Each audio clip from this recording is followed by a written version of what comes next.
Hello everyone, welcome back to my channel. आज हम इग्नू के एमएचडी 9 का जून 2024 का पेपर सॉल्व करेंगे। सारे क्वेश्चंस हम इसमें सॉल्व करेंगे। I hope this will help you for your upcoming exams. चलिए स्टार्ट करते हैं। तो पहला क्वेश्चन है आपका, कथा और आख्यान के तुलनात्मक स्वरूप को स्पष्ट कीजिए। ठीक है, इसमें आप इस फॉर्मेट में लिखेंगे तो आई होप आपको ज़्यादा मार्क्स गेन कर पाएंगे। पहले आप लिखिए उसमें परिचय। ठीक है, उसमें आप परिचय में थोड़ा बहुत इसके बारे में बता दीजिए। जैसे कि परिचय में हिंदी साहित्य में कथात्मक विधाओं का महत्वपूर्ण स्थान रहा है। इसमें कथा और आख्यान दोनों ही मनुष्य के अनुभव, विचार और सामाजिक यथार्थ मतलब समाज की सच्चाई को अभिव्यक्त करने में सशक्त माध्यम रहे हैं। यद्यपि दोनों विधाओं का मूल आधार क्या है? कथन ही है, फिर भी इनकी प्रस्तुति, उद्देश्य, गहराई और शैली में अंतर दिखाई देता है। आज के साहित्यिक परिदृश्य में आख्यानों का प्रयोग साहित्य के साथ साथ इतिहास, समाजशास्त्र, मनोविज्ञान जैसे क्षेत्रों में भी हो रहा है, जबकि कथा अपने सहज और सरस रूप में पाठकों को मनोरंजन व नैतिक बोध कराती है।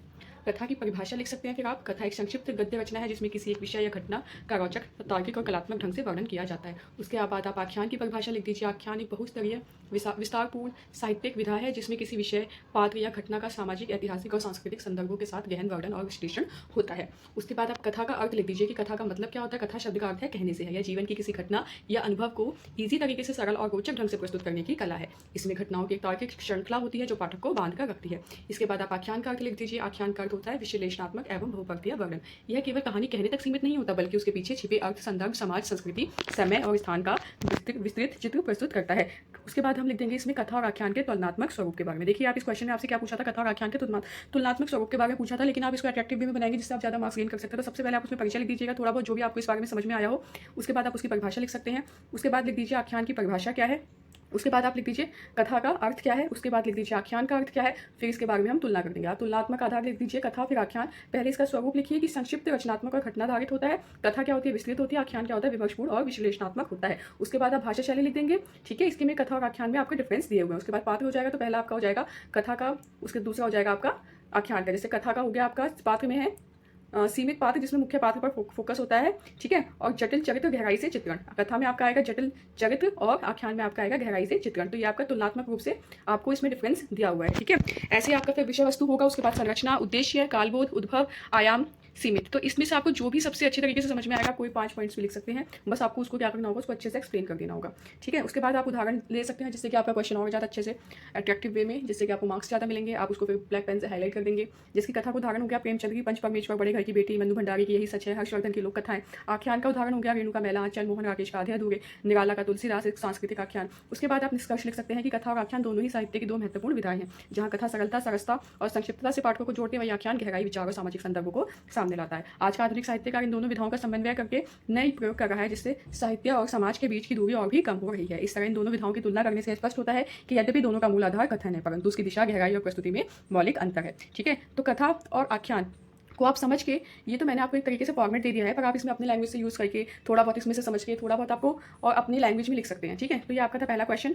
आई होप आपको पसंद आ रहा होगा। अगर आपको पसंद आ रहा है तो please do like, share and subscribe the channel for more such videos. चलिए, दूसरा है आपका कहानी और रेखा चित्र के साम्य वैषम्य का प्रकाश डालिए। इसमें भी आपसे निश्चित तरीके से करेंगे। पहले आप इसका परिचय के बारे में बताएंगे। ठीक है, कि ये क्या होता है। आपको पहले तो थोड़ा बहुत इसके बारे में बताना पड़ेगा ना कि हिंदी गद्य साहित्य में कहानी और रेखा चित्र दो महत्वपूर्ण विधाएं हैं जो यथार्थ का चित्रण अपने अपने ढंग से करती है। कहानी में कथानक, पात्र, वातावरण, संघर्ष और क्लाइमेक्स होता है, जबकि रेखा चित्र में एक व्यक्ति विशेष घटना, वातावरण या मनोभाव का सजीव और कलात्मक चित्र प्रस्तुत करता है। दोनों विधाएं यथार्थ से जुड़ी होती है, लेकिन इनकी संरचना और उद्देश्य अलग होते हैं। फिर आप कहानी की परिभाषा लिख सकते हैं, फिर आप रेखा चित्र की परिभाषा लिख सकते हैं।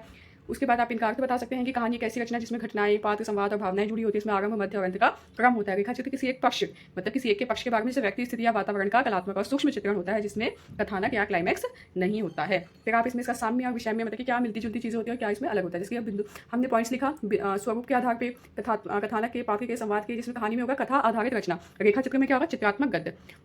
ठीक है, कथानक होता है कहानी में, रेखा चित्र में नहीं होता। पात्र, कई पात्र होते हैं, इसमें मुख्यतः एक पात्र या घटना होती है। ठीक है, तो आप इसी तरीके से देख लेंगे। इसमें पॉइंट्स दिए हुए हैं, मैंने लिख दिए हैं, आप इसको एक बार पढ़ लेंगे। ठीक है, इसमें 10 पॉइंट्स है, आप इसको चाहें तो आप इसको अपनी लैंग्वेज में बना के भी लिख सकते हैं।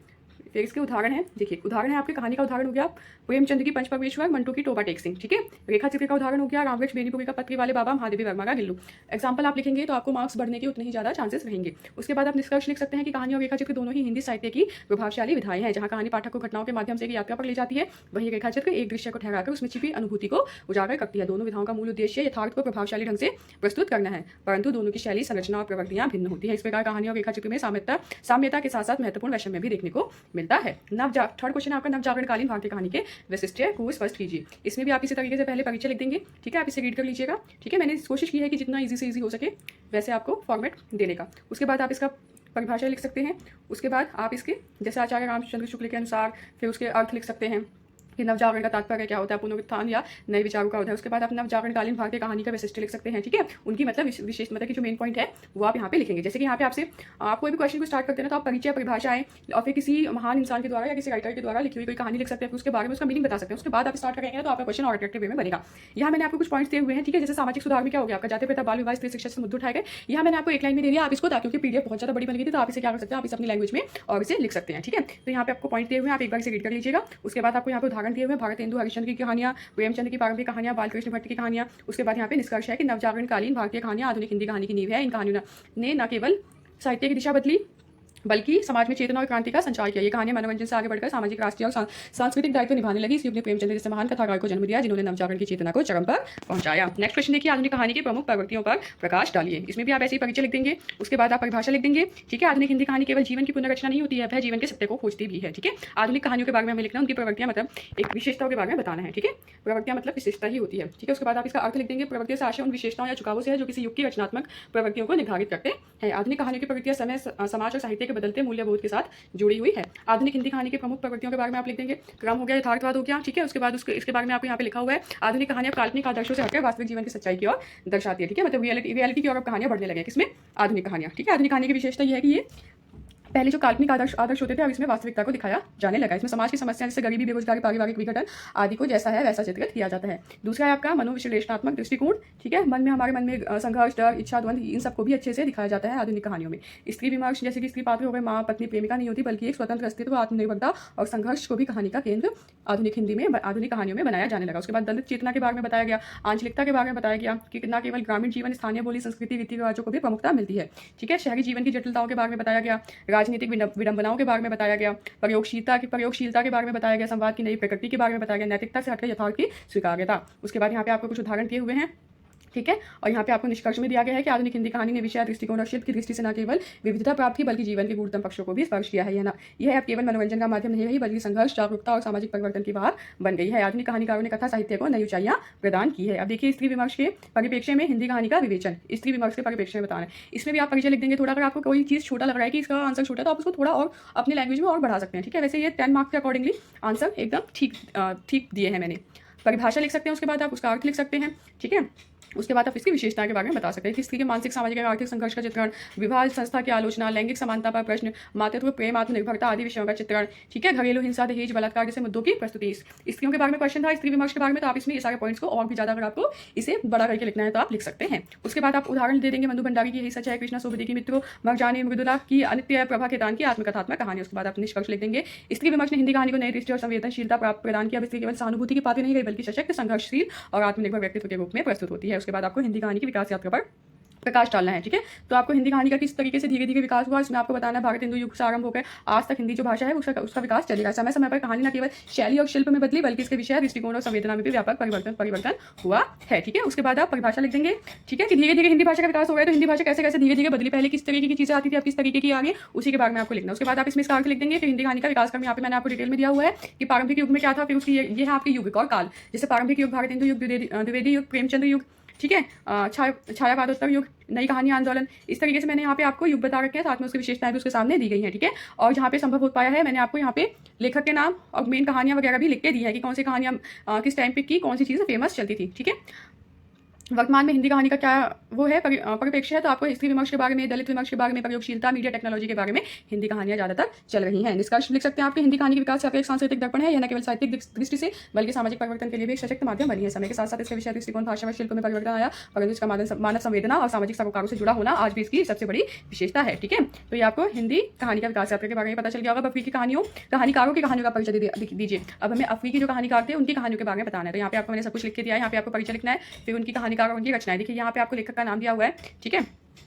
लेखक का नाम है, उसके बाद मैंने प्रमुख रचनाएं, जैसे लेखक का नाम है चिनुआ अचेबे और देश, उनका देश क्या है तो नाइजीरिया, ठीक है। लेखक देश और फिर उनकी प्रमुख रचनाएं, तो रचनाएं विद थिंग्स फॉल अपार्ट, सब कुछ बिखर जाता है। यह उपन्यास औपनिवेशिक हस्तक्षेप के सामाजिक प्रभाव को दर्शाता है और इस चीज को उन्होंने अफ्रीकी पहचान, परंपराओं और औपनिवेशिक टकराव को कथानक में पिरोया। इस तरीके से मैंने सारे दिए हुए हैं। नगूगी बात थे उनको, ये कौन से देश के थे तो केन्या के थे। उन्होंने फिर उनकी रचनाएं हैं, उनकी रचनाओं के बाद उसकी विशेषता है, ठीक है। पहले लेखक का नाम दिया है, उसके बाद देश का, उसके बाद प्रमुख रचनाएं कौन सी थी उनकी, उसके बाद विशेषताएं। आपको इसको अलग फॉर्मेट में करना हो तो आप अलग से लिख सकते हैं। लेखक का नाम लिख देंगे, फिर उसके नीचे देश का नाम, फिर उसके नीचे प्रमुख रचनाएं, फिर विशेषताएं, ठीक है। आपको जिस तरीके से ठीक लगे ऐसे 1 2 3 4 आपको लेखक के नाम और उनकी रचनाएं और उनके देश के नाम सब कुछ बताया हुआ है इसमें। अब देखेंगे मुख्य विशेषताएं क्या, उपनिवेशवाद और प्रतिरोध। कहानियों में ब्रिटिश और यूरोपीय शासकों के खिलाफ राजनीतिक, सांस्कृतिक और वैचारिक विरोध झलकता है। अफ्रीकी संस्कृति का चित्रण, परंपरा, लोक कथाएं, रीति रिवाज, भाषा, जनजीवन की गूढ़ प्रस्तुति होती है। अब अफ्रीकी कहानीकार है तो वहाँ अफ्रीका के पर्सपेक्टिव में ही बताएंगे कि वहाँ पे क्या चीज़ें थी और क्या थी, उसके बारे में लिखते हैं। हमें कोई भी कहानी लिखते हैं तो हमारे आसपास जो चीज़ें चल रही होती है उसी को देखकर हम लोग लिखते हैं। कोई कहानी, कोई चित्र या कभी भी कुछ भी बनता है तो हमारे आसपास का जो भी सिनेरियो होता है उसके बेस पर ही बनता है। तो इसी तरीके से ये अफ्रीकी कहानीकार है तो उस टाइम पे अफ्रीकी की क्या स्थिति होगी उसको देखते हुए इन्होंने लिखा था। भाषा, प्रतीक का क्या इस्तेमाल किया था, सामाजिक में कौन सी समस्या थी, उस समस्याओं को लेकर इन्होंने लिखा होगा, ठीक है। तो इस तरीके मैंने आपको पॉइंट्स दे रखे हैं। उसके बाद इसमें उदाहरण दिया हुआ है, आप उदाहरण पढ़ लेंगे। उसके बाद निष्कर्ष है कि अफ्रीकी कहानीकार की रचना न केवल अफ्रीका बल्कि पूरे विश्व के लिए प्रासंगिक और प्रेरणादायक है। उन्होंने संघर्ष, अस्मिता, संस्कृति और प्रतिरोध को कलात्मक रूप से प्रस्तुत कर साहित्य को वैश्विक स्वर दिया है। हिंदी साहित्य में इनकी रचनाओं को अनुवाद भी पाठकों को नए दृष्टिकोण से सोचने के लिए प्रेरित करता है। कहानी हमें मनुष्य के अस्तित्व की जटिलताओं और सामाजिक अन्याय के विरुद्ध संघर्ष की गाथा सुनाती है। अब आपको सेम इस तरीके से उसी कहानी का सामान्य परिचय देना है, तो इसमें आप परिचय है, आप इसको पढ़ लीजिएगा। उसके बाद इन प्रमुख लेखक और उनकी रचनाएं और उनकी क्या विशेषताएं हैं, ठीक है, आप इस बारे में पढ़ लेंगे, ठीक है।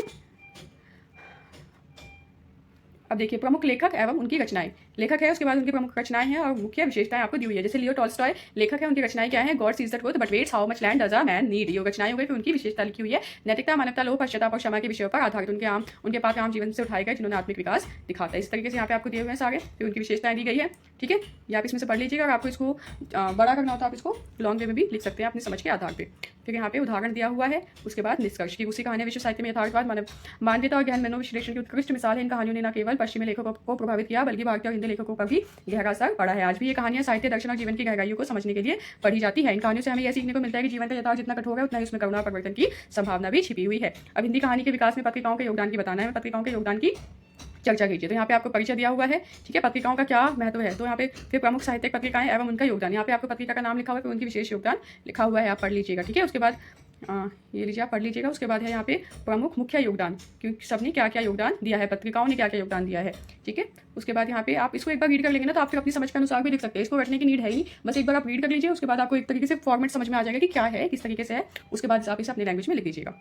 फिर आपको यहाँ पे निष्कर्ष हुआ है कि हिंदी कहानी के इतिहास में पत्रिकाओं का योगदान अविस्मरणीय। इन्होंने कहानी को न केवल मंच प्रदान किया बल्कि उसकी दिशा भी तय की है। आज जो विविध विषयों पर हिंदी कहानियां पढ़ी जाती है उसमें कहीं ना कहीं पत्रिकाओं का योगदान रहता है। संक्षेप में कहा जा सकता है कि हिंदी कहानी के विकास में पत्रिकाओं के बीज बोने से लेकर वृक्ष बनने तक का संपूर्ण मार्ग प्रशस्त किया है। लास्ट क्वेश्चन है आपका निम्नलिखित में से किन्हीं दो पे आपको टिप्पणियां लिखनी है। तो हिंदी कहानी के सामाजिक सरोकार के बारे में या रविंद्रनाथ ठाकुर के बारे में, यशपाल के बारे में, ठीक है। तो आपको क्या लिखना है इसके बारे में आप लिख सकते हैं, ठीक है। यहाँ पे आपको दिया हुआ है, आप इसको थोड़ा सा समझ के फिर बाद में अपनी भाषा में लिख सकते हैं। रविंद्रनाथ टैगोर, उसके बाद आपको दिया है यशपाल का, ठीक है।